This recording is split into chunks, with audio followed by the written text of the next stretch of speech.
Hello everyone. I hope you all are ready for the session. Day 4. Today's session is a special lecture held during the COVID-19 pandemic. Let's go ahead.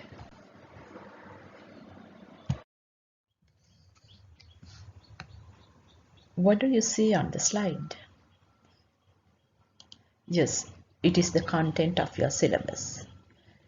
Short stories, drama and novels. We have already discussed in our previous sessions the short stories. And today I'm going to discuss drama, The Glass Menagerie by Tennessee Williams.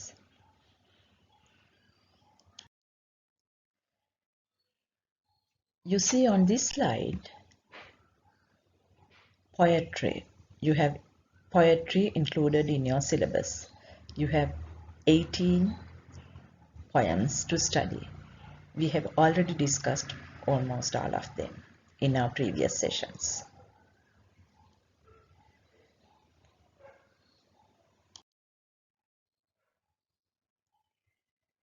Drama. In today's session, I'll give an introduction to drama, then discuss the prescribed drama, The Glass Menagerie.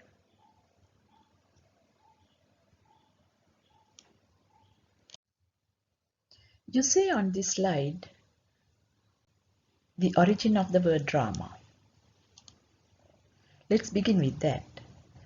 The word drama is originated from Latin and Greek languages. Dran. What's the meaning of that? To do or act or to act. On the other hand, even the word theatre also comes from Latin and Greek origins. It comes from the word thea, meaning to weave.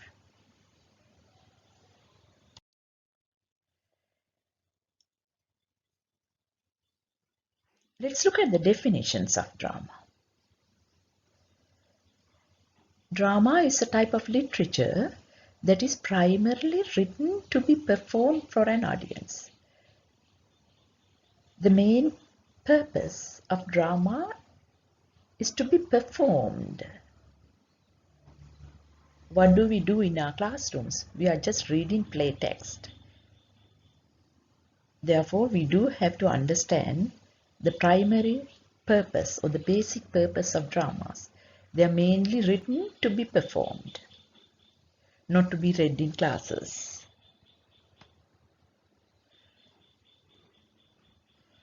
Therefore, it is important to read and understand not only the verbal expressions.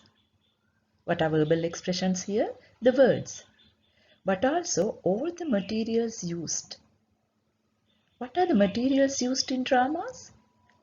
In addition to the words?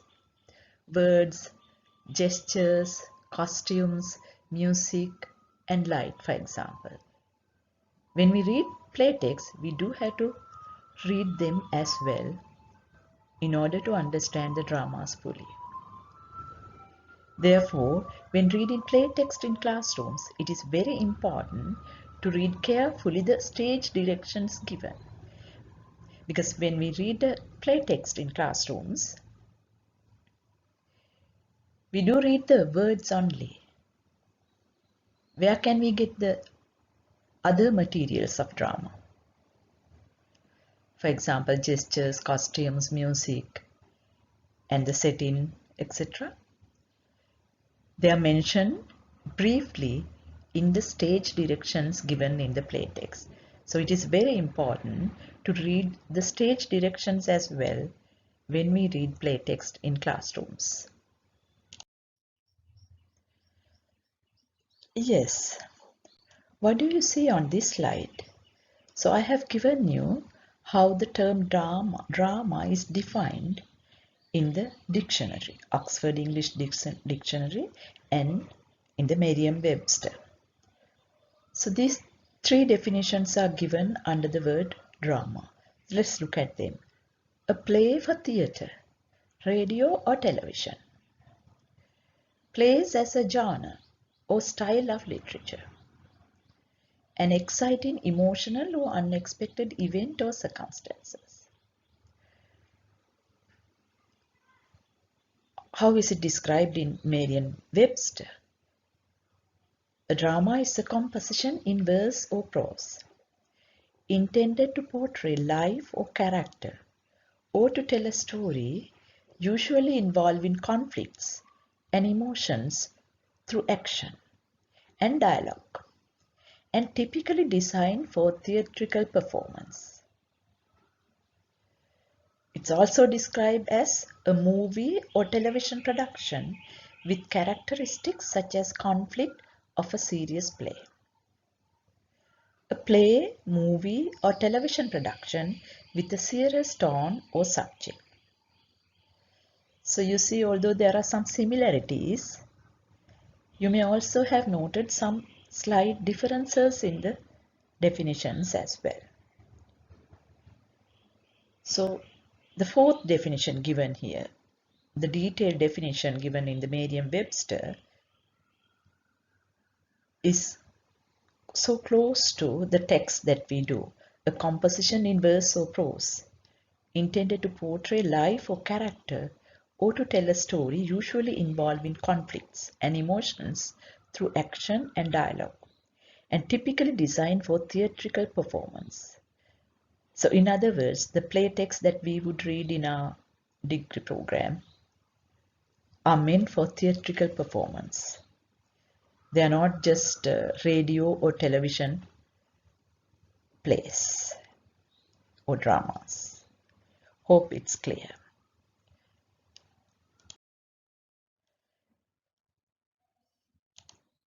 What I have given on this slide is the emergence of drama. So there are diverse views in relation to the emergence of drama, especially in relation to the emergence of drama of the European context, because we do read English plays, not Sinhala or Indian languages plays. So the one idea is the drama originated as they were connected to ancient art forms, for example, rituals. This idea is posited by a critic called Martin Esslin. And dramas are connected to social organizations. This is another opinion about the emergence of drama. For example, in some religious institutes, when they wanted to convey some didactic messages to the society, they presented the didactic messages through dramas. For example, at the church. Another opinion is the third one. Dramas emerge through mimetic rites. What are mimetic rites? Before that, the idea was given by George Thomson in 1941. For example, you see, ancient hunters studied the behavior of animals they wanted to catch. Then they developed mimetic rites in which the animal is imitated to get the food. This is quite related to some of the African dramas. When the hunters wanted to catch some animals, they mimed the behavior of the animals that they wanted to catch. So those are few opinions about the emergence of drama.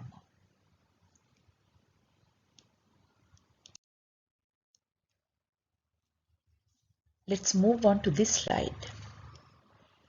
So you see the great ages of drama. Please note, we are talking about the English and European dramas.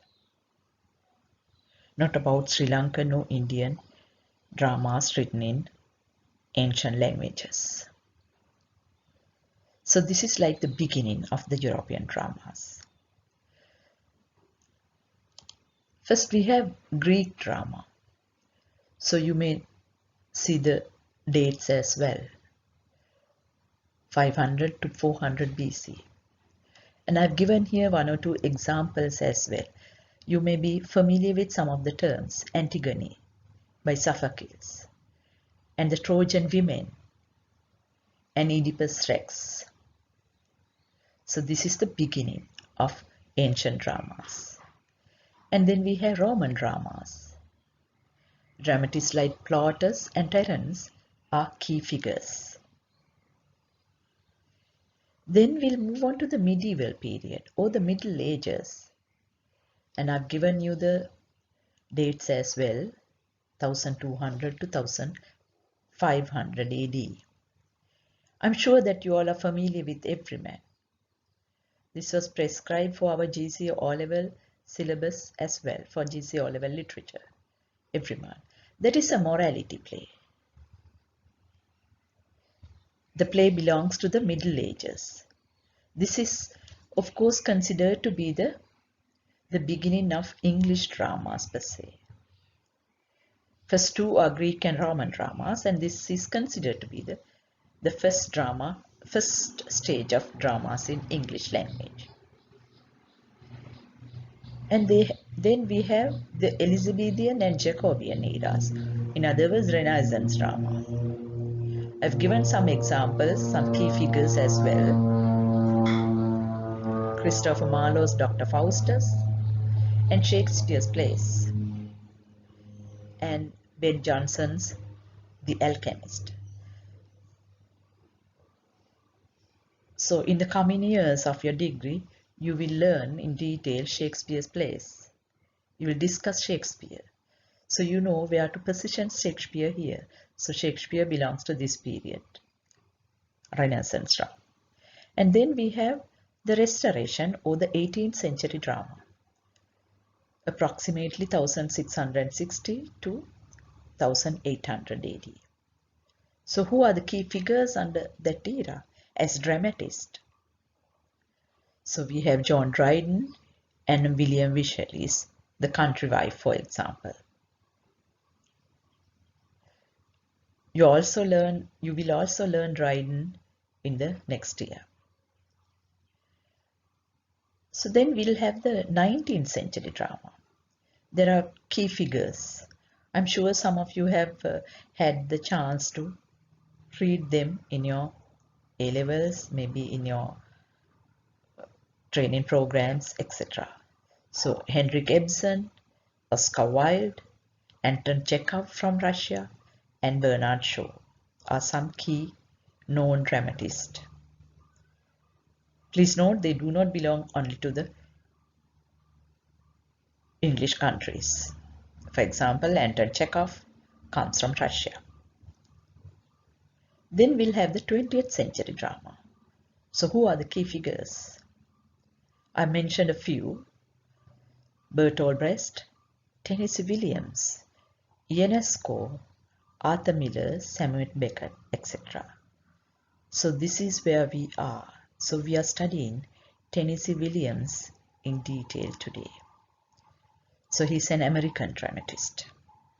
So the play prescribed for your syllabus for this year is The Glass Menagerie by Tennessee Williams.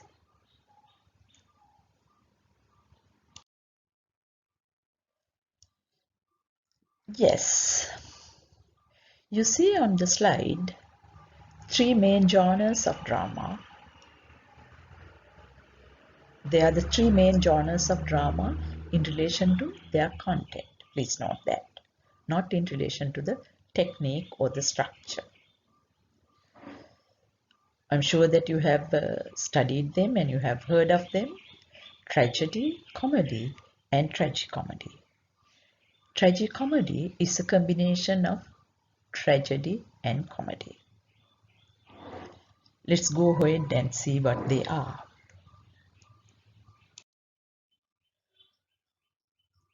What is a tragedy? I've given some definitions here and which describe the characteristic of tragedies. So tragedies often focus on serious issues with sad, unhappy or disastrous endings. When we define a tragedy classically, a tragedy is a play in which the main character experiences disaster. Please note, it's the main character. But the main character faces this downfall or the disaster in such a way as to attain some heroic reputation or stature. This definition is more suitable for classical tragedies. Tragedy is a story in which a great person, for example, a king, I put the phrase great person in inverted commas as well. So, a story in which a great person is brought down by a fault in his or her own character. Please note that. His or her own personality. Please also note the three definitions that I have just mentioned you are suitable for classical tragedies, like Shakespearean tragedies, like the Shakespearean plays. Why I am highlighting is, in the 21st century and even in the 20th century, we find some modern tragedies as well. We identify and we name them as modern tragedies. There, the stories do not only focus about kings or queens or noble people. They do talk of the common man, middle class or the lower middle class man or the working class man, or what I meant is working class human being. And their downfall is sometimes not due to his or her own personality. Look at my fourth definition here given. In modern tragedies, we see the downfall not only of great or noble persons, but of normal common persons. Maybe a salesman. Often tragedies are triumphant, although they look gloomy. Tragedies inspire exultation in human beings, even in defeat. Note, all these features are suitable, or the definitions are suitable for the tragedies of classical literature, except for the fourth bullet, what is mentioned in the fourth bullet. So modern tragedy.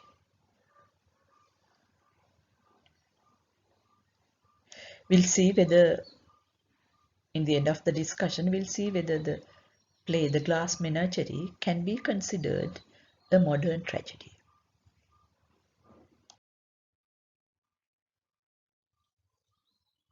Interestingly, the word tragedy was initially used by Aristotle. So what I have given here on this slide is the definitions given by Aristotle. So tragedy is an imitation not of persons, but of action and life, and of happiness and misery. A tragedy is an imitation of an action that is serious, complete, and of a certain magnitude. In language, embellished with each kind of artistic ornament. The several kinds are being found in separate parts of the play. In the form of action, not of narrative, through pity and fear affecting the proper purgation of these emotions. This is how Aristotle has defined the characteristics of a tragedy according to his definition. Please note that we would discuss Shakespearean tragedies in the future.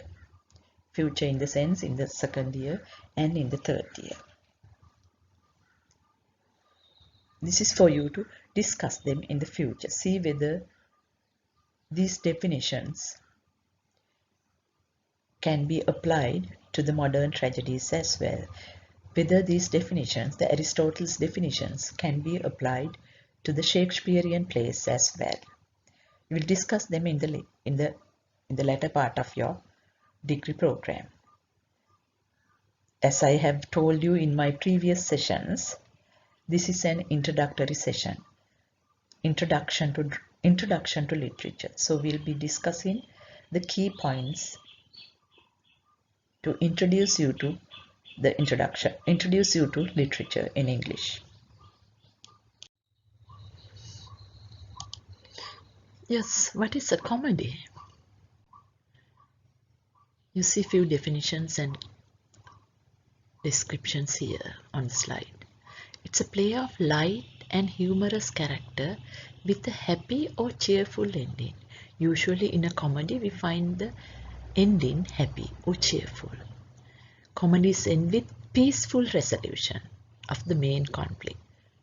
So in a comedy we may see a conflict, but at the end it is solved. A dramatic work in which the central motive is the triumph over adverse circumstances, resulting in a successful or happy conclusion. Comedies are serious dramas which have comic elements. These are the different types of comedies. I've given just a few types of comedies. High comedy, low comedy, black comedy, romantic comedy, and satiric comedy. Let's see what they are in brief. What's a high comedy? You know, in a high comedy, humor arises from subtle characterization, social satire, and sophisticated wit. We will study some high comedy in this syllabus as well. Low comedy. In contrast to the high comedies, low comedy is a play in which there's a reliance on the vulgar and the rude. The comedy is unlikely to come about through clever wit or detailed characterization, but through obvious, cheap modes like clowning and bad jokes, crude jokes. There are often indecent jokes which refer to the sexual references, for example, and similar visual materials. And you see in our society also sometimes low comedies are considered as high comedies, and you may see some low comedies on the screen. Black comedy, on the other hand, gets its humor from the horrid and gruesome words and actions. Horrid and gruesome words and actions. What's a romantic comedy? So in a romantic comedy, the main characters are lovers with a happy ending. The subject is often love. Sentiments often are at the core. Satiric comedy, the last one on the screen, uses humor to ridicule foolish ideas or customs with the purpose of improving society. Humor is used, but it is coupled with satire in such satiric comedies. Especially they are used to satirize and improve the people and their personalities. What you see on this slide are two other genres of drama. You may have heard of these two terms, farce and melodrama. We see their features. Under farce, I've described it as a comic dramatic work using buffoonery, typically including crude characterization. This is quite similar to what I have already told you about low comedy. Farce often relies on exaggeration and clowning. Melodrama. Melodrama is a kind of drama in which everything is overstated, exaggerated in other words, and hyperbolized. Usually themes depicted in melodramas are simple, without any unpredictable plot twists. There are quite a lot of stereotypical characteristics and characters in such dramas. The focus often is not to tell a story or explore any socio-cultural or political issues, but just to stimulate feelings in the audience. Melodramas are typically love stories with beautiful females and charming men and heroes and terrifying villains.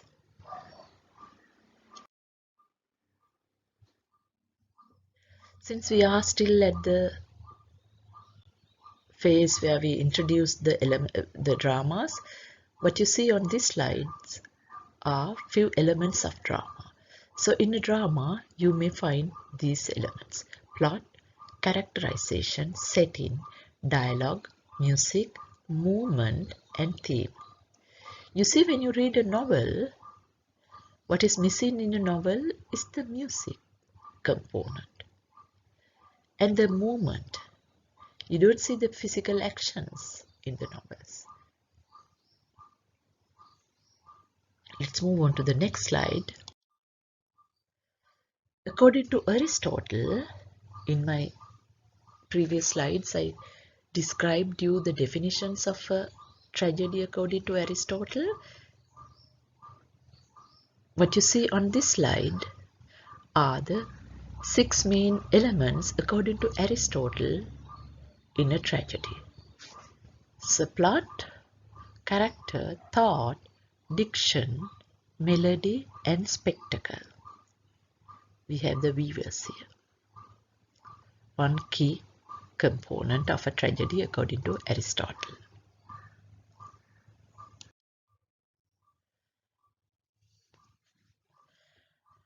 Since this is the introduction to drama, I have given here a sample of keywords that you may use, or else you may need to understand the dramas properly. Please note this is just a sample,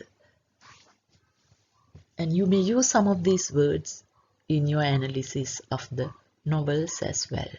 External conflict.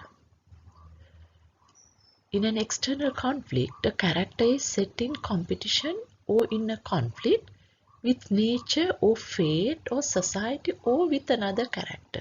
That is why we call it an external conflict.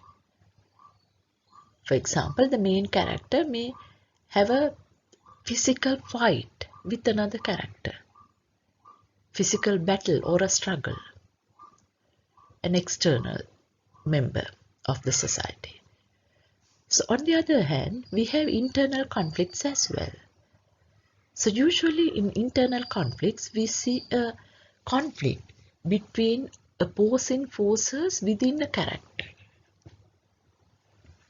For example, we may see a character who is in a psychological traumatic situation when he or she is going to select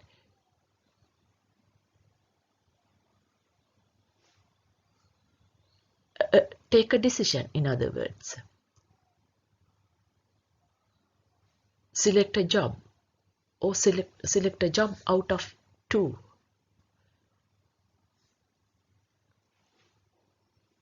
To give a very simple example. So that is an internal conflict within the person himself or herself. 2 opposing forces, 2 conflicting forces. This can be when someone is trying to select something. Very simple example is a job or a future partner, etc. The protagonist is the central character. This is a very simple term. I hope that you all know it as well. The protagonist is the central character of the play who often undergoes radical changes as the action progresses. Antagonist, the character who opposes the main character. Foil, usually find in Shakespearean plays, is a minor character whose traits contrast sharply with those of the protagonist. Let's move on to the next slide. So I have given few other terms as well: action, character and mass, simple terms. And then we have the catharsis, means the effects on an audience, especially at the end of performance, especially in tragedies, the effects that the drama creates on an audience. Aleatory, the introduction of planned uncertainty into performance practices. Planned uncertainty. You may find these things when you discuss some of the dramas in the course of the program. Defamiliarization and distancing or estrangement techniques. They are used to render in an unfamiliar artistic form, usually to stimulate fresh perception. For example, the audience may become very emotional by looking at a very sentimental scene. If the audience is very emotional, they may not be able to objectively understand the drama and perceive the insights explored through the drama. The techniques are used by the dramatist to distance the audience from such sentimental scenes presented in the dramas. So that is what is meant by defamiliarization and distancing. And when we find some examples in the dramas, you may be able to understand them further. Embodiment. Dramatic performances are embodied events. They're embodied, they're physically presented. Context is a situation in which a piece of drama is set or devised, which may have historical, cultural, or social influences. Chorus. One or more characters who comment on the action, often presented as a song. So usually before a particular action or maybe after an action, a song is incorporated as a chorus. So this chorus could be a distancing technique, as I told you previously in my previous slide, how to distance the audience from the actions presented on the stage. A chorus can be used as a technique. Dramatic irony. What's a dramatic irony? This refers to the audience knowing something their characters do not know. So while watching a play, the audience may know, for example, a lie. But the characters who are playing on the stage may not know that lie. That is what is meant by dramatic irony. Please also note, as I told you earlier, dramas are to be performed, not to be read in classes, usually. Fourth wall is the invisible wall between the stage and the audience. When we watch a drama in the theatre, although we watch what is happening on the screen, there's an invisible wall between the audience and the players on the stage.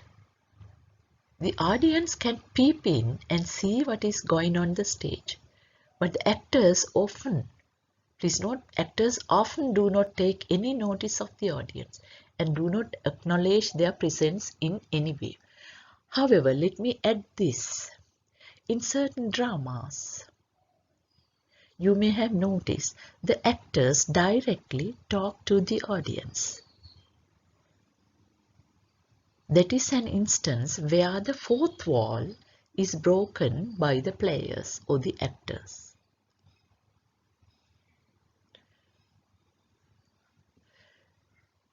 History plays. They tell a tale of or from a historical period. Macbeth is a history play. Minimalist is a drama with few props and little set or scenery. You don't see many props on the stage. And the two very common words that you may use in dramas, acts and scenes. Major divisions of the play are acts. Scenes are the major divisions of an act. You may see there are some modern dramas where only one act is used. But in Shakespearean dramas, you usually find 5 acts.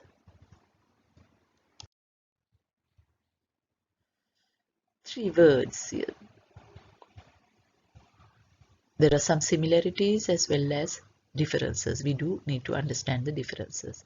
We use them especially in Shakespearean plays. You find these features in Shakespearean plays very often.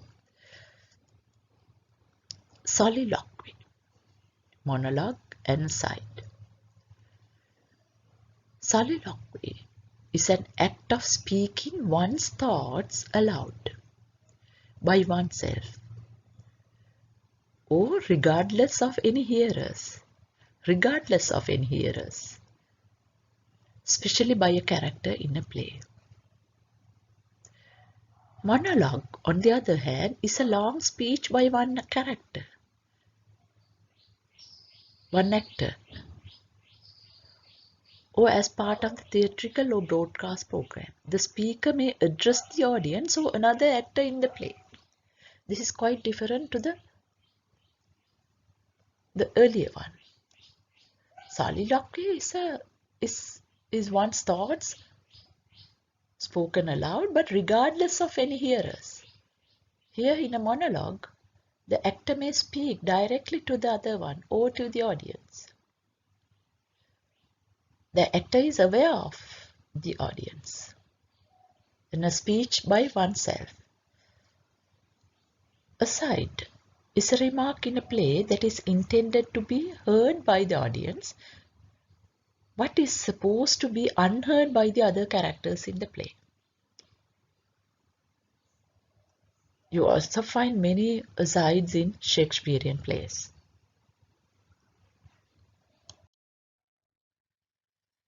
I have also given just 2 types of dramas as well in relation to the content here or the purpose. Agitprops is a type of drama or theatre. The name comes from the words agitation or propaganda. The main function is to make a political point, to address a perceived social wrong, or to create a change in society through influencing large numbers of people. Many of African dramas produced during the racial segregation, South African dramas produced during this racial segregation belong to this category. And even some of these Bertolt Brecht dramas and Bernard Shaw's dramas can be named as agitprop. And realistic drama. What's a realistic drama? It is a type of drama with the aim of conveying a convincing representation of life. It refers to an authentic representation of life that is believable and could actually happen. What is meant by that is believable and could actually happen? You're aware of the drama Maname. You can remember the word played Maname. In Maname and Singabahu, for example, the actions may not be believable actions. They may not actually happen. But in realistic dramas, you find people and you find the actions are believable actions.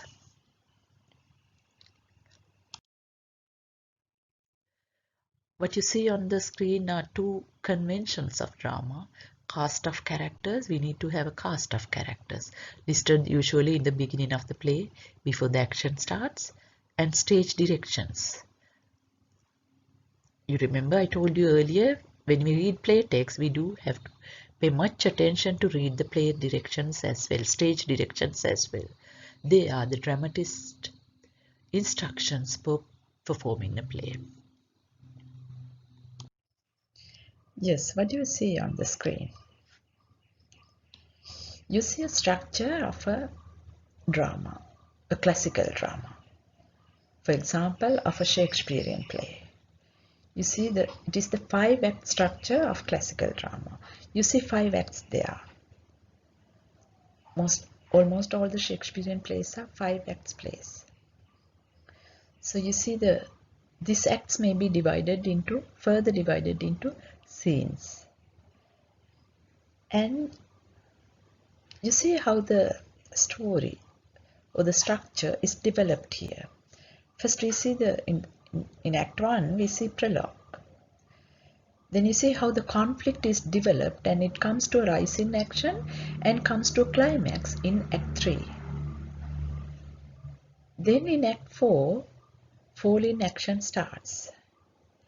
And ultimately, in the last act, we see the denouement and how the conflict is solved.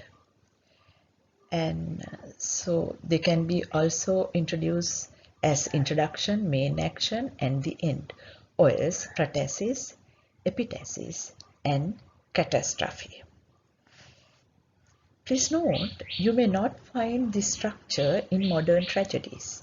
As I told you previously, you may find in the 20th century and 21st century the dramas where the entire play has just one act and one scene.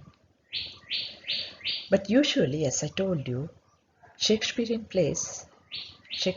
dramas have 5 acts, and in them the climax appears in Act 3. You may learn Shakespearean plays in the next year.